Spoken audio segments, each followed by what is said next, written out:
অবশেষে অপেক্ষার অবসান। আজ ১৭ই আগস্ট রাত হতে রাজ্য জুড়ে খুশির হাওয়া।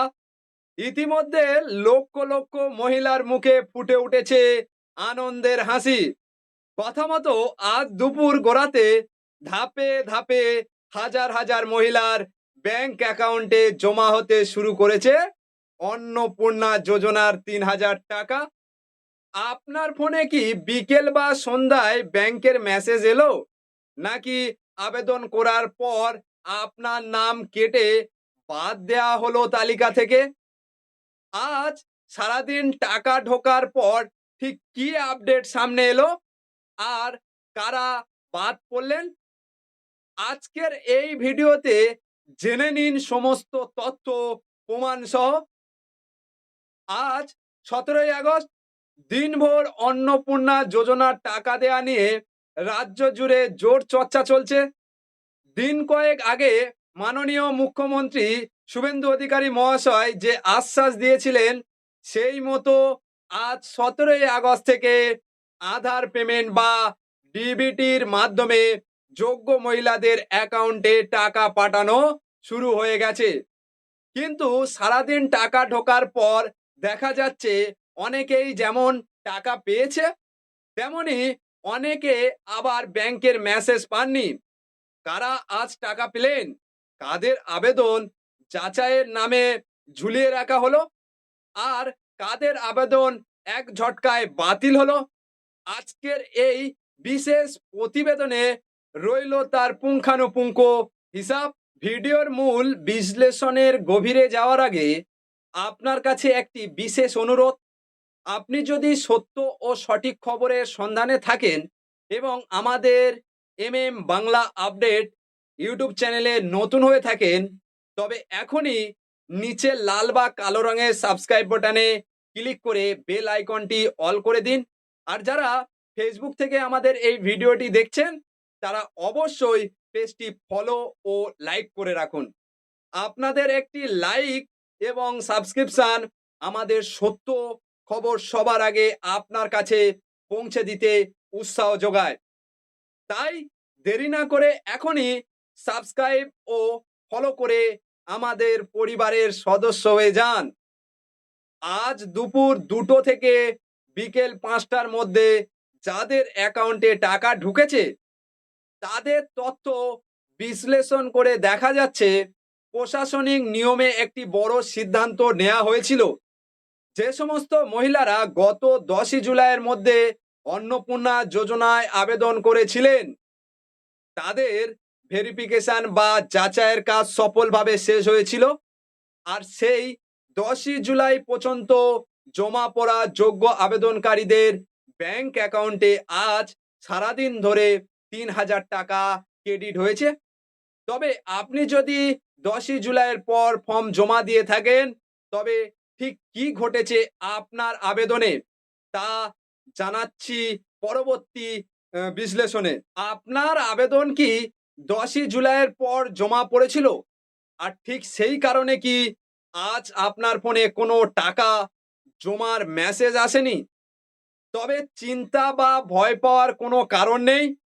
সরকারি তথ্য বলছে 10ই জুলাইয়ের পর জমা পড়া ফর্মগুলির ভেরিফিকেশনের কাজ জেলা ও ব্লক স্তরে এখনো পুরো দমে চলছে।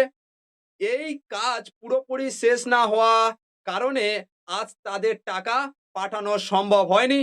খুব শীঘ্রই এই বাকি আবেদনগুলির যাচাই প্রক্রিয়া সম্পূর্ণ করা হবে এবং ধাপে ধাপে টাকা ছাড়া হবে। তাই আপনার আবেদন কিন্তু বাতিল হয়নি। আজ সারাদিন আপনার পাড়ার অনেকে টাকা পেয়েছেন, কিন্তু আপনি পাননি। মুখ্যমন্ত্রী কিন্তু আগে স্পষ্ট করে দিয়েছিলেন যে রাজ্যে কোটি কোটি মহিলার অ্যাকাউন্টে একদিনে টাকা পাঠানোর প্রযুক্তিগতভাবে অসম্ভব। আজ ১৭ই আগস্ট থেকে টাকা ঢোকা শুরু হলেও এই প্রক্রিয়া কিন্তু চলবে আগামী কয়েকদিন ধরে। অর্থাৎ পর্যায়ক্রমে বা ধাপে ধাপে টাকা পাঠানো হচ্ছে। আজ রাতে আপনার অ্যাকাউন্টে টাকা না পৌঁছালেও আগামীকাল বা তারপরের 2-1 দিনের মধ্যে আপনার অ্যাকাউন্টে টাকা ক্রেডিট হয়ে যেতে পারে। তাই ধৈর্য ধরুন ও চিন্তামুক্ত থাকুন। এবারে জেনে নেওয়া যাক ভেরিফিকেশনের সময় আয়ের ক্ষেত্রে ঠিক কি করা নিয়ম মানা হয়েছে। সরকারের নির্দেশিকা অনুযায়ী যে সমস্ত মহিলারা নিজস্ব ব্যক্তিগত মাসিক আয় 10,000 টাকার কম, একমাত্র তারা এই প্রকল্পের সুবিধা পাচ্ছেন। কিন্তু কোনো মহিলা যদি মাসে 10,000 টাকা বা তার বেশি উপার্জন করেন, তবে তার আবেদন সরাসরি বাতিল করা হচ্ছে। এখানে কিন্তু পরিবারের মোট আয়ের চেয়ে আবেদনকারী নারীর নিজস্ব বা ব্যক্তিগত আয়কে প্রধান গুরুত্ব দিয়ে দেখা হচ্ছে। অর্থাৎ নিজের উপার্জন 10,000-এর নিচে থাকলে টাকা পাওয়ার যোগ্য। তবে গ্রাম বাংলার মহিলাদের জন্য এবার এক বিশাল স্বস্তির খবর এসেছে। আগে নিয়ম ছিল বাড়িতে 3টি ঘর থাকলে এই আবেদনকারীকে প্রকল্পের বাইরে রাখা হবে, কিন্তু সরকার এই নিয়মে বিশেষ ছাড় দিয়েছে। গ্রামীণ এলাকায় অনেক পরিবারের মাটির বা টিনের 3টি ঘর থাকা সত্ত্বেও তারা প্রকৃতপক্ষে অভাবী। সরকার সেই বাস্তব সমস্যা বুঝে 3টি ঘরের শর্ত ছাড় দিয়েছে। ফলে আগে যে সমস্ত মহিলারা ঘরের নিয়মের কারণে বাদ পড়েছিলেন, নতুন পর্যালোচনায় তাদের নাম যুক্ত করা হয়েছে এবং আজ অনেকেই সেই সূত্রে 3,000 টাকা পেয়েছেন। একদিকে যেমন মুখে হাসি ফুটেছে, অন্যদিকে করা নিয়মে বহু ফর্ম বাতিলও হয়েছে। কাদের আবেদন ভেরিফিকেশনে পুরোপুরি রিজেক্ট করা হলো?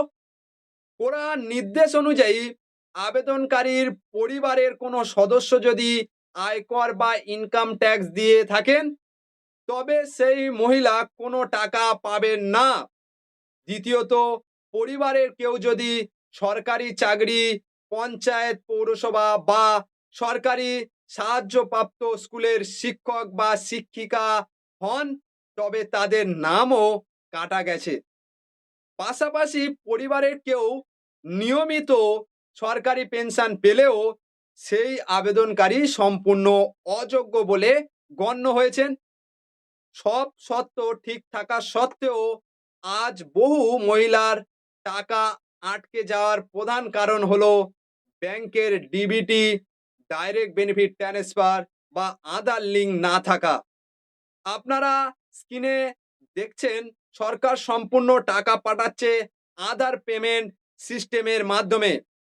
আপনার ব্যাংক অ্যাকাউন্টে যদি আধার সেন্ডিং বা ডিবিটি অ্যাক্টিভ না করা থাকে, তবে আবেদন গ্রাহ্য হওয়ার সত্ত্বেও টাকা আপনার অ্যাকাউন্টে ঢুকতে পারবে না এবং বাউন্স হয়ে ফিরে যাবে। তাই এই সামান্য একটা ভুলের জন্য বহু যোগ্য মহিলা আজ সারাদিন অপেক্ষা করেও টাকা থেকে বঞ্চিত হলেন। যদি আজ সারাদিনেও আপনার অ্যাকাউন্টে 3,000 টাকা জমার এসএমএস না এসে থাকে, তবে 2-1 দিন অপেক্ষা করুন। তারপরে প্রথমত আপনার ব্যাংক শাখায় গিয়ে নিশ্চিত করতে হবে আপনার অ্যাকাউন্টে আধার সেন্ডিং ও ডিবিডি এনেবল করা আছে কিনা। যদি না করা থাকে তাহলে ফর্ম ফিল আপ করে ডিবিডি চালু করুন। দ্বিতীয়ত, স্থানীয় বিডিও অফিস, পঞ্চায়েত বা পৌরসভায় গিয়ে ডিজিটাল পোর্টালে আপনার অ্যাপ্লিকেশন স্ট্যাটাস চেক করুন। নথিপত্রে কোনো ভুল থাকলে তা সংশোধন করার আবেদন জানান। সুতরাং দর্শক বন্ধুরা, আজ 17ই আগস্ট সারাদিন অন্নপূর্ণা যোজনার 3,000 টাকা দেয়া নিয়ে ঠিক কি ঘটলো তা সহজ ভাষায় আপনাদের সামনে তুলে ধরলাম। আপনার ব্যাংকে 3,000 টাকা ঢুকেছে কিনা অবশ্যই কমেন্ট করে জানাবেন। আপনি যদি এখনো টাকার অপেক্ষা করেন, তাহলে সেটাও অবশ্যই কমেন্ট বক্সে আমাদের জানাতে ভুলবেন না। ভিডিওটি ভালো লাগলে লাইক করুন এবং পরিচিতদের সতর্ক করতে প্রচুর শেয়ার করুন। প্রতিদিনের সঠিক খবরের আপডেট পেতে বাংলা আপডেট চ্যানেলটি সাবস্ক্রাইব করুন ও ফেসবুক পেজটি ফলো করুন। সবাই ভালো থাকবেন, সুস্থ থাকবেন। দেখা হচ্ছে পরবর্তী গুরুত্বপূর্ণ ভিডিও নিয়ে। ধন্যবাদ।